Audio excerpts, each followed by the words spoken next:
12 takes on the 12th man as the Green Bay Packers head to the Pacific Northwest on a short week to take on the Seattle Seahawks on Thursday Night Football for NFL Week 11. This game could have significant NFC Wild Card implications down the line, as both a tiebreaker and as a chance to get a much-needed victory. The betting market has been mostly quiet early in the week, with the Seahawks a 2.5-point favorite and the total at 49.5 points.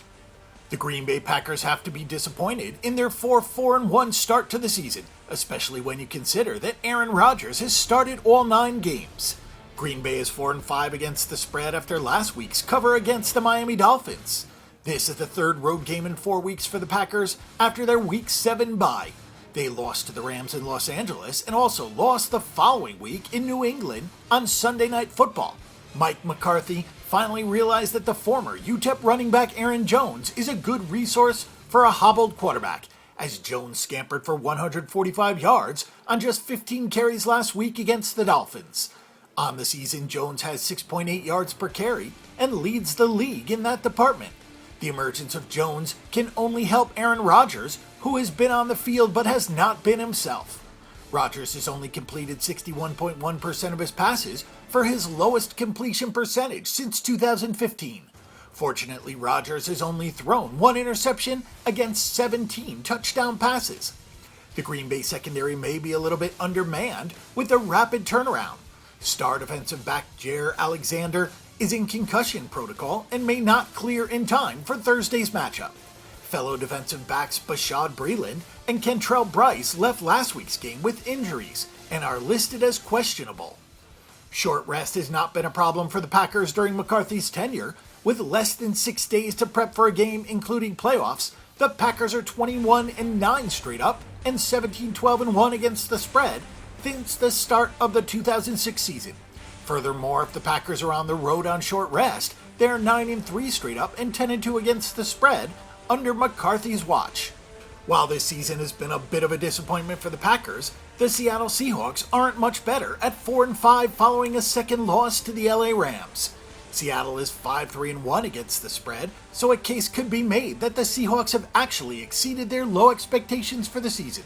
The Seahawks continue a very interesting run as they have not played consecutive games in the same city yet this season.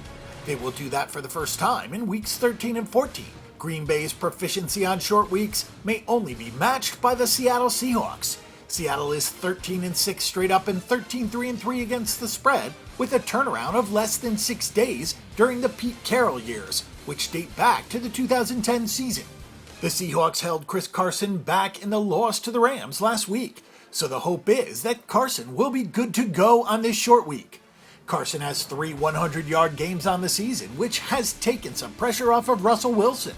Wilson has still been sacked 29 times on the year, but he has also posted a 16-2 touchdown to interception ratio over the last 7 games, with a 68.5% completion rate. The Green Bay Packers have to be road wary at this point, with a trip to Los Angeles on October 28th, a flight back to Green Bay to prep for a trip to Foxborough on November 4th, a home game against Miami, and now a short week road trip 2 time zones west to Seattle. That's a lot for a team to overcome, especially one with a banged-up quarterback that doesn't look quite right and a slew of defensive injuries. Seattle could use more creativity from offensive coordinator Brian Schottenheimer, but firing Tom Cable has turned out to be one of the best coaching moves of the offseason because the offensive line has done a much better job with at least 150 rushing yards in each of the last 6 games.